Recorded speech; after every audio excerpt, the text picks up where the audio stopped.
Semua orang yang sukses itu karena kegagalan. Nggak ada, bohong.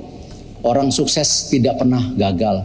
Tidak mungkin. Ini sudah dikatakan ada penambahan di satu gelandang dan satu pemain belakang. Bahkan diincar adalah pemain depan. Nah, kabar terakhir bahwa akan slot pemain depan ini bukan tidak mungkin akan terisi dengan pemain-pemain bagus, grade A. Salah satu yang digembar-gemborkan yang terus dibidik adalah Ole Romeni, pemain dari FC Utrecht ini. Di samping Mauro Silstra. Ya, semoga dua pemain ini ada dan mereka bisa memperkuat tim kita pada bulan Oktober. Karena kalau mereka datang pada bulan September untuk bisa bersalaman dengan Pak Erik dan mengurusi semua dokumen-dokumen mereka, itu kan memakan waktu. Ya, paling tidak sebulan ya. Untuk apalagi kita dalam suasana seperti ini, kita tahu bersama bahwa DPR RI itu akan berakhir pada akhir September. Jadi memang kita harus menunggu ya, anggota DPR yang baru yang terpilih kemudian akan berproses ini, dan itu diyakini pada bulan Oktober. Guys, ini dia update terbaru dari proses naturalisasi Kevin Dix dan Ole Romeni. Dikutip dari artikel di Kumparan, guys, Menpora sudah merespon soal naturalisasi Kevin Dix dan Ole Romeni. Intinya Pak Dito bilang bahwa prosesnya belum masuk ke Menpora, jadi belum diajukan oleh PSSI. Dan pihak Kemenpora akan meng-cross-check lagi sejauh mana proses naturalisasi yang sedang dilakukan oleh PSSI. Dikutip dari bolasport.com, setelah dikonfirmasi kepada Esko PSSI yaitu Arya Sinulinga, beliau menyampaikan bahwa PSSI sudah melakukan komunikasi dengan pemain-pemain tersebut, tapi sifatnya masih informal. Jadi memang masih proses, guys, masih proses tahap-tahap awal. Yang gue tangkap masih jauh, tapi kita belum tahu, guys. Dengan historical kemarin, saat-saatnya PSSI bisa aja kita dapat kejutan. Tapi harapan gue pribadi sebagai supporter timnas Indonesia, kita pengen tambahan amunisi yang lebih kuat lagi di ronde ketiga nanti. Dengan tambahan Kevin Dix dan Ole Romeni merupakan tambahan penting untuk timnas Garuda nanti. Kita juga harus dukung terus, guys, untuk PSSI bisa segera melakukan proses naturalisasi kedua pemain ini. Mumpung liga-liga di Eropa sekarang sedang libur, jadi akan lebih mudah dibandingkan nanti bulan Agustus atau menjelang bulan September ketika liga sudah mulai. Prosesnya akan semakin sulit untuk mereka datang ke Jakarta untuk melengkapi dokumen atau melakukan sumpah WNI-nya nanti, guys. Jadi gue pengen ngajak kalian untuk terus mantau proses naturalisasi main-main berdarah Indonesia ini. Komentar, guys. Siap! Artinya sudah clear untuk sementara waktu Elkan Bagot tidak akan dipanggil oleh Sintayong untuk membela timnas Indonesia. Dan saya pikir kita sebagai pemain ke-12 perlu juga menghormati keputusan dari Sintayong. Dan menurut hemat saya, dia memanggil pemain sesuai dengan progres dari sang pemain, sesuai dengan kebutuhan tim, dan tentunya sesuai dengan konsep permainan yang akan dia terapkan, agar para pemain yang dia panggil diharapkan bisa perform sebaik mungkin bagi tim nasional Indonesia. Jadi segala bentuk keputusan dari Sintayong untuk memanggil atau mencoret pemain itu adalah untuk kebaikan dari timnas Indonesia. Dan kita juga, saya pikir dalam hal ini tidak bisa juga berspekulasi tentang apa yang sebetulnya terjadi antara Elkan Bagot dengan Sintayong, sehingga untuk saat ini dia memang tidak dipanggil lagi untuk membela timnas Indonesia. Walaupun seperti yang sama-sama kita ketahui, ya dia juga merupakan salah satu pemain yang berkualitas, yang sekarang bermain di Inggris. Meskipun tidak bermain di Ipswich Town ya, dia akan dipinjamkan ke Blackpool dan dia juga sudah bermain 1 kali. Artinya sebagai pemain yang bermain di luar negeri, tentulah Elkan Bagot merupakan pemain yang spesial. Itu kan nggak pernah tahu apa yang terjadi antara Bagot dan ST kan. Ya, waktu itu yang kita cuma bisa berandai-andai. Seperti gue di talk podcast gue satunya di sebelah, gue jelaskan gue hanya bisa berandai-andai, tapi gue nggak tahu persis apa yang terjadi. Tapi apapun kasusnya, kita butuh Bagot sekarang karena dua ini nggak ikut. Kalau dua ini ikut, Bagot nggak dipanggil, gue bisa terima, itu hak pelatih. Tapi dua ini nggak ikut, lu harus ada penggantinya dong. Penggantinya ya fair, harus yang terbaik dong. Ya, yang sangat layak ya Bagot. Jadi ini bukan masalah Sintayong, bukan masalah Bagot, bukan masalah PSSI. Ini masalah Timnas harus tampil yang terbaik. Betul. Kita harus bisa singkirkan kepentingan-kepentingan baper dan lain-lain, ego dan lain-lain demi kepentingan timnas. Itu yang gue selalu katakan. Kalau seandainya mereka dua lagi, Bagot mau digeser, itu hak Sintayong. Kalau asumsi kita berandai-andai, dia main bagus di Arab, tiba-tiba dua itu bisa main lagi lawan Australia, terus dia nggak dipasang lagi. Itu hak Sintayong, Sangat bukan kita.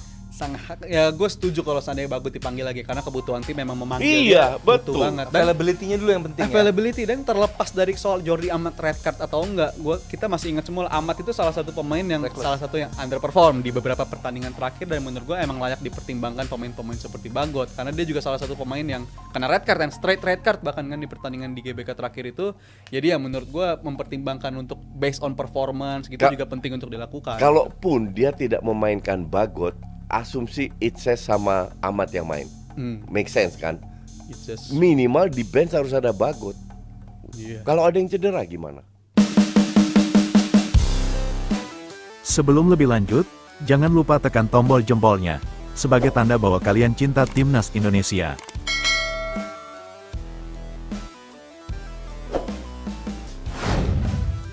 Kabar gembira bagi para pencinta sepak bola Indonesia. Timnas Indonesia akan segera mendapat tambahan amunisi baru. Setelah Maarten Paes, akan ada pemain diaspora lain yang saat ini sedang menjalani proses naturalisasi. Kabar ini diungkapkan oleh anggota Komite Eksekutif Exco PSSI, Arya Mahendra Sinulinga. Menurut Arya, pemain ini kemungkinan akan datang pada awal September tahun 2024. Ada sih pemain yang sedang diupayakan untuk proses naturalisasi, tapi seperti biasa kami tidak akan beritahu. Kita nggak mau koar-koar. Pokoknya ada. Sekarang lagi proses, kata Arya, dalam siniar bebas di kanal YouTube Arya Sinulinga. Saat ini, dokumen-dokumen sedang kita siapkan, sambungnya. Menurut Arya, kendati sudah menjalani proses, pemain tersebut tidak bisa serta-merta datang ke Indonesia. Pemain tersebut, sambungnya, baru bisa datang ke Indonesia pada tanggal 5 September berbarengan dengan FIFA Matchday. Tanggal 5 September ke atas. Kenapa ada FIFA Matchday? Bisa saja tanggal 3 atau tanggal 4 September. Bisa juga tanggal 6 atau tanggal 7 September. Di situ, akan kita lihat nanti siapa yang akan hadir, sambungnya. Sementara itu, Arya mengaku bahwa tak mudah bagi PSSI untuk mendapat pemain diaspora, apalagi jika pemain diaspora yang dibidik merupakan pemain Grade A. Karena biasanya pemain Grade A ini merasa ia punya kemungkinan bisa dipanggil oleh timnas yang ada di Eropa. Misalnya, kalau kita ambil dari Belanda, ia dipanggil oleh timnas Belanda, ungkap Arya. Mereka dihadapkan kepada dua pilihan. Jika ambil timnas Indonesia, mereka akan melepaskan timnas yang kelas atas. Pemain-pemain Grade A ini berpikir soal capaiannya. Ia akan berpikir apakah memiliki kesempatan. Ini yang akan jadi pilihan mereka, sambungnya. Tak cuma soal mendapatkan pemain untuk dinaturalisasi, Arya mengaku proses yang harus dilalui agar proses naturalisasi si pemain tuntas dan sah untuk bisa memperkuat timnas Indonesia juga tak kalah panjang. Ada sejumlah proses yang harus dilalui pemain tersebut. Setelah proses administrasi tuntas, menurut Arya, ada proses di Kemenpora dan Kemenkumham. Setelah dari dua kementerian tersebut, proses berlanjut ke Presiden RI. Abis itu naik ke DPR. DPR kita akan berakhir masa baktinya pada tanggal 30 September tahun 2024 ini. Yang baru akan dilantik pada tanggal 1 Oktober tahun 2024. Jadi, kita akan berjuang lagi nih. Kita berharap support dari Komisi 3 dan Komisi X, tandasnya. Berita selanjutnya, JIZS diduga cedera, Sintayong panggil Elkan Bagot untuk laga timnas Indonesia vs Arab Saudi dan Australia. JIZS diduga cedera dan ditarik keluar di menit 68 laga pekan kedua Liga Italia tahun 2024 sampai tahun 2025 yang mempertemukan Fiorentina vs Venezia FC di Stadion Artemio Franchi, Minggu tanggal 25 Agustus tahun 2024 malam WIB. Jika amit-amit JIZS absen membela timnas Indonesia bulan depan, apakah pelatih Sintayong berani memanggil Elkan Bagot? Sintayong sedang harap-harap cemas menyambut dua laga awal grup C kualifikasi Piala Dunia 2026 zona Asia kontra Arab Saudi, Jumat, tanggal 6 September tahun 2024 pukul 1 waktu Indonesia Barat dan Australia, Selasa, tanggal 10 September tahun 2024 pukul 19 waktu Indonesia Barat. Selain karena dua lawannya sudah level dunia, Shin Tae-yong juga tak dapat mengandalkan seluruh pemain terbaiknya. Wakil Kapten Timnas Indonesia, Jordi Amat, dipastikan absen melawan Arab Saudi dan Australia karena cedera. Sementara Justin Hubner dan Maarten Paes, dipastikan absen melawan Arab Saudi karena alasan berbeda. Justin Hubner harus menjalani sanksi akumulasi kartu, sedangkan Maarten Paes belum bisa daftarkan. Beruntung di laga melawan Arab Saudi dan Australia, Justin Hubner dan Maarten Paes sudah tersedia.